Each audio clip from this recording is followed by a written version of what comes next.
You're watching Cakeland. This is Cake News.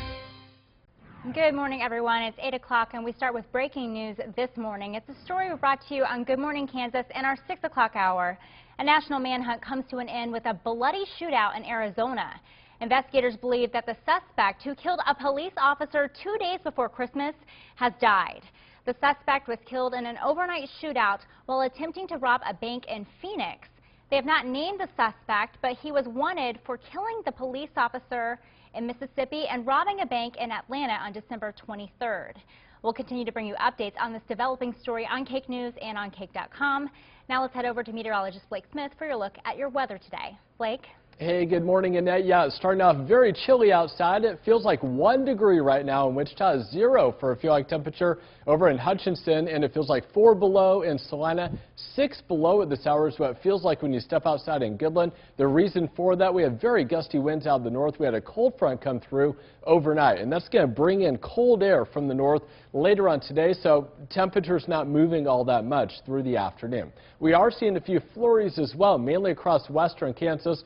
This is very light activity from Ulysses over towards Syracuse, over towards Scott City and Leota. Again, this will not accumulate, but you might see a few flurries across western Kansas for early this morning. Later on this afternoon, the cloud cover breaks, but temperatures not moving all that much. Only 24 for the high, with winds out of the north at 10 to 30. It does get a lot better on the planner, though, and I'll show that to you coming up in just a few minutes. Annette. Thanks, Blake. New this morning, a pretty exciting moment for Kansas State fans. The Wildcats head to Arizona for the team's 4th bowl game in a row, and they are now bowl champions. The Cats beat Michigan 31-14. Cake's Phil White brings us our Wildcat team coverage as he speaks with fans who haven't seen a K-State bowl win in more than a decade. This field is one K-State fans should like. It's where the Wildcats picked up a Fiesta Bowl victory in 1997, and now it's where the Wildcats have come up with their first bowl victory in 11 years. Wildcat fans, like the Wildcats themselves, leaving the stadium after a bowl game happy and excited for the first time in more than a decade.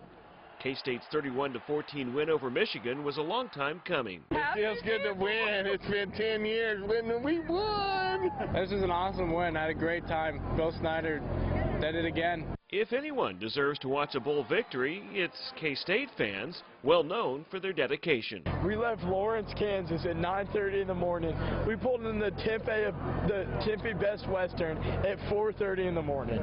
Sure, the excitement of the first bowl victory during Bill Snyder's second term is still fresh, but fans are casting a positive eye toward the future. I think we're gonna, we're on the rise again.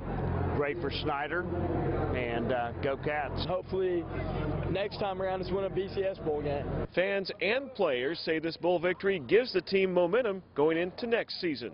In Tempe, Arizona, Phil White, Cake News. Thanks, Phil. And K-State sports anchor Shane Ewing continues our coverage with footage from the game that you have not seen before. He speaks with the team moments after the win.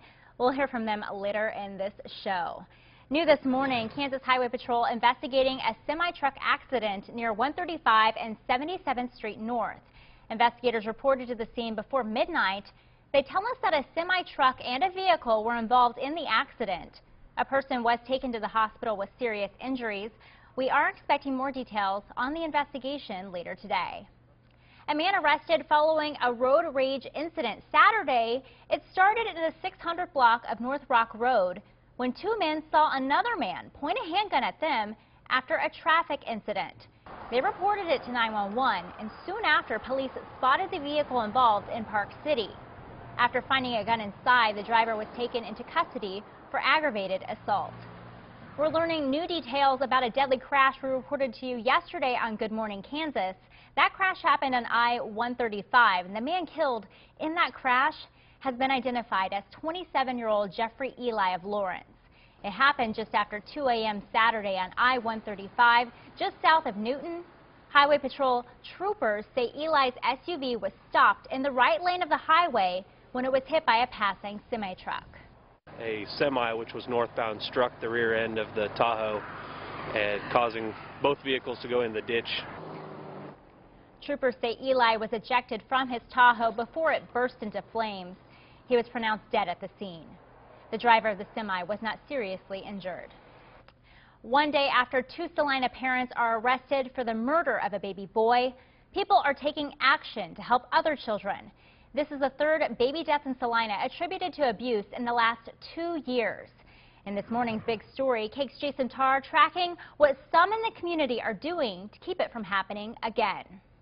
About a week before Christmas, Salina's Brittany Campbell posted in the Salina Free Stuff Facebook group that she had some gifts that she wanted to give families in need. I was like, hey, it's Christmas. Why don't we give it away instead of selling it? Dozens of others saw the post and decided to help out too. They included Cindy Montz, a Salina mother of 5. I've been through a lot of tough times, and I've had help from other people, and so for my idea is to, give help back when I can. Little did the women know the first gift they would give away, some baby food, went to a home where police would find a baby dead later in the week. When we found out it was him, it kind of was very surprising and kind of heartbreaking at the same time. The baby's death had such a profound effect on them that they decided to start a Facebook group called Jordan's Helping Hands.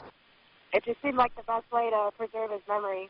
Their goal, to collect donations for families in need to help relieve some stress. Also, they want to provide a forum for parents seeking help.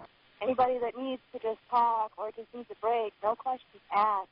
Overnight, they say they've had more than 100 people join, and they're hoping for many, many more in hopes it may save a life. It's so amazing, the smiles that I've seen, the appreciation that we've gotten so far, and we're just ready to keep on doing it.